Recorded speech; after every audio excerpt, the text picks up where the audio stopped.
गांजा कारवाई करण्यात आली त्या संदर्भात काय म्हणतात? नमस्ते, मी पोलीस निरीक्षक रणजित माने, करमाळा पोलीस ठाणे.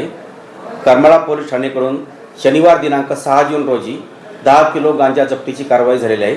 त्याची माहिती मी आपणास देत आहे.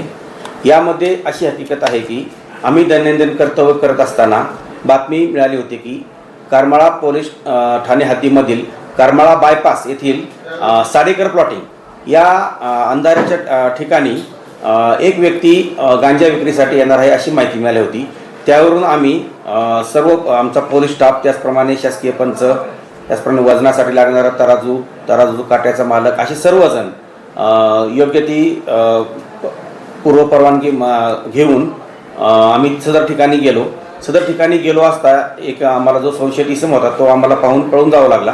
त्याचा पाठलाग करून आम्ही त्याला साधारण देवीचा माळ इथं पकडलेला आहे आणि त्याच्या ताब्यातून साधारण 10 किलो 248 ग्रॅम गांजा जो आहे तो जप्त करण्यात आला आहे. सदर गांजाची किंमत ही 2,56,200 रुपये असून त्या इसमाकडे एक हिरो मेस्ट्रोची स्कूटर आहे ती पण जप्त करण्यात आलेली आहे.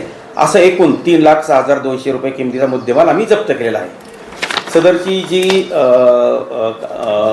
हकीकत यावरून आमचे पोलीस कॉन्स्टेबल अर्जुन भरत गोसावी यांनी फिर्याद दिलेली आहे.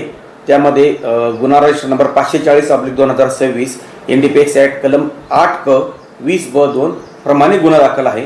सदर गुन्ह्याचा पुढील तपास हे पोलीस उपनिरीक्षक संदीप बनकर करत आहेत आणि सदरची जी कामगिरी आहे ती आम्ही आमचे पोलीस अधीक्षक sir Shri Atul Kulkarni sir, upper police अधीक्षक श्री विजय काबाडे सर, त्याचप्रमाणे आमचे SDPO सर ज्यांच्याकडे सध्या करमाळा उपविभागात चार्ज आहे असे श्री प्रशांत डगळे सर, आमच्या अंजना कृष्णा VS मॅडम यांच्या मार्गदर्शनाखाली मी स्वतः पोलीस निरीक्षक रणजित माने, पोलीस उपनिरीक्षक संदीप बनकर, पोलीस हवालदार अजित उबाळे, अर्जुन गोसावी, अमोल रंदील, चेतन पवार, रविराज गटकुळ आणि बापूसाहेब कोकाटे यांनी केलेले आहे.